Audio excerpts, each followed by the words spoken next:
Assalamualaikum warahmatullahi wabarakatuh. Saya Neng Indriani dari kelas akuntansi pagi semester 4 akan meresume kembali tentang akuntansi dasar, yaitu akuntansi perusahaan manufaktur.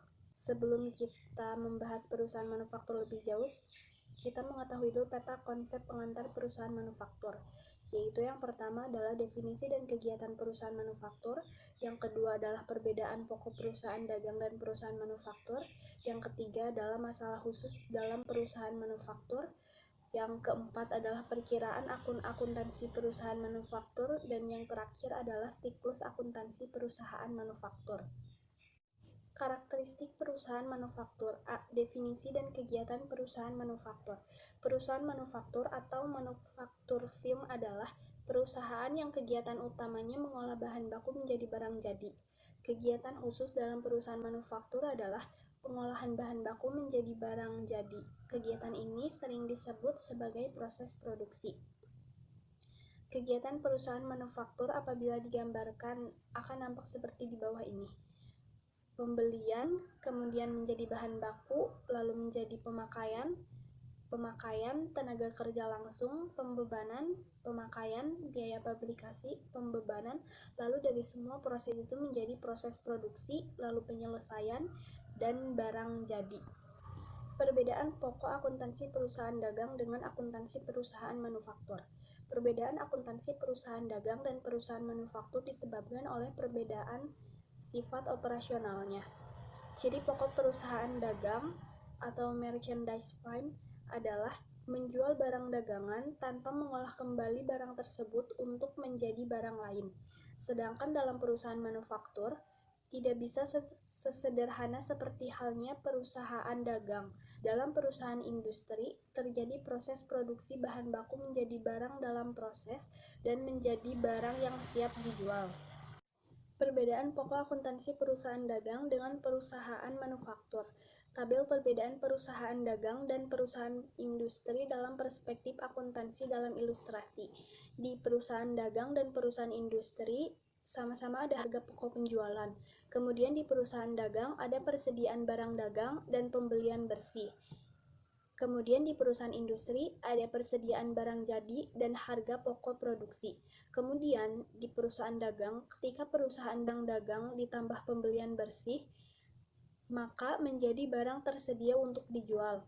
Sedangkan di perusahaan industri, persediaan barang jadi ditambah harga pokok produksi sama juga menjadi barang tersedia untuk dijual.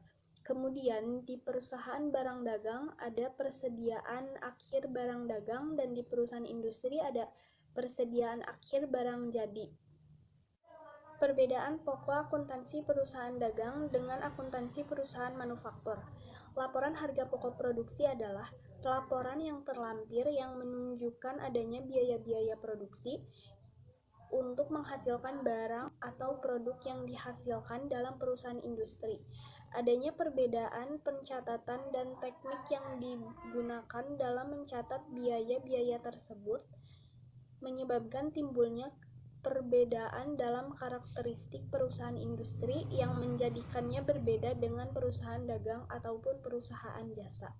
Masalah khusus perusahaan manufaktur.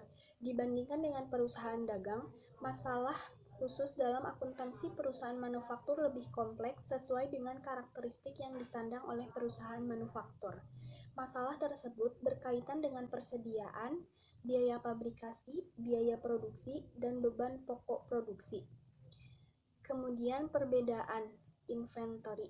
Berbeda dengan perusahaan dagang, dalam perusahaan manufaktur persediaan terdiri dari 3 jenis persediaan yang meliputi 1. Persediaan bahan baku, 2. Persediaan barang dalam proses, dan 3. Persediaan barang jadi.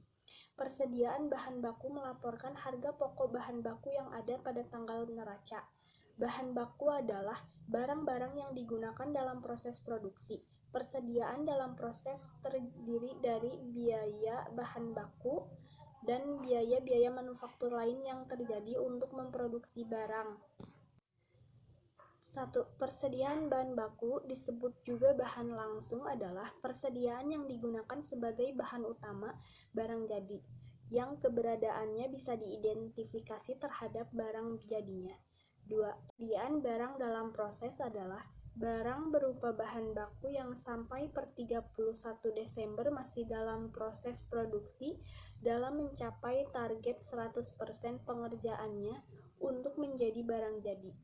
3. Persediaan barang jadi adalah barang perusahaan yang sampai 31 Desember dalam posisi ready atau siap jual, tinggal dalam proses display atau tahap pendistribusian baik ke agen, grosir, maupun langsung ke konsumen. Masalah khusus perusahaan industri. Persediaan barang jadi terdiri dari total biaya pabrik untuk barang-barang yang telah selesai diproduksi tapi belum dijual. Sebuah perusahaan manufaktur dengan demikian harus menyediakan 3 perkiraan untuk persediaan, yang meliputi perkiraan persediaan bahan baku, persediaan barang dalam proses, dan persediaan barang jadi yang masing-masing dikelola oleh departemen atau divisinya. Biaya manufaktur. Biaya-biaya yang terjadi dalam perusahaan manufaktur selama suatu periode disebut biaya manufaktur atau lebih dikenal dengan biaya pabrik. Biaya ini digunakan untuk menyelesaikan barang yang masih sebagian selesai di awal periode. Barang-barang yang dimaksud dalam proses produksi periode itu barang-barang yang baru dapat diselesaikan sebagian di akhir. A. Biaya bahan baku adalah biaya yang dikeluarkan untuk bahan-bahan yang dapat dengan mudah dan langsung bisa diidentifikasi dengan barang jadi. B. Biaya tenaga kerja langsung adalah biaya untuk tenaga kerja yang terlibat secara langsung menangani proses produksi dan biaya tersebut dengan metode tertentu. C. Biaya overhead pabrik adalah biaya-biaya pabrik selain bahan baku dan tenaga kerja langsung.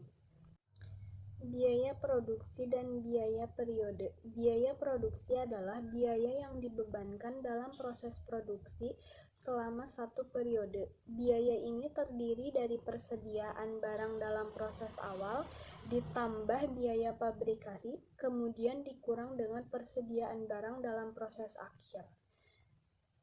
Biaya bahan baku langsung dan tenaga kerja langsung sering pula disebut sebagai biaya utama, yaitu biaya yang merupakan komponen utama dari produk yang dibuat dan dapat dengan mudah diatribusikan pada masing-masing unit produk yang dikerjakan atau dibuat.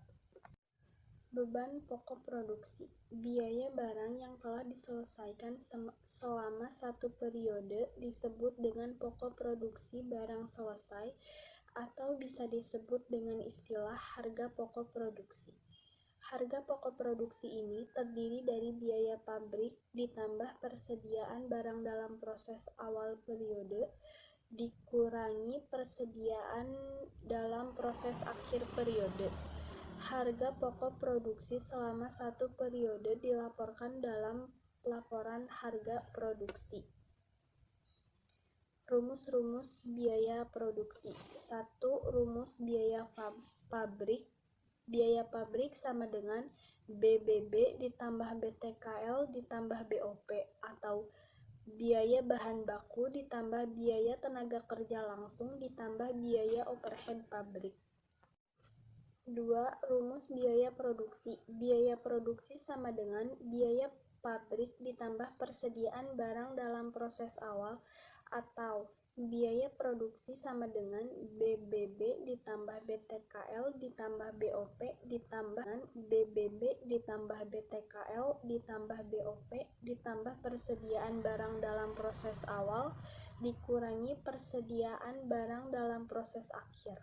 Yang terakhir adalah rumus HPP atau harga pokok penjualan, yaitu harga pokok penjualan sama dengan persediaan barang jadi awal ditambah harga pokok produksi dikurangi persediaan barang jadi akhir.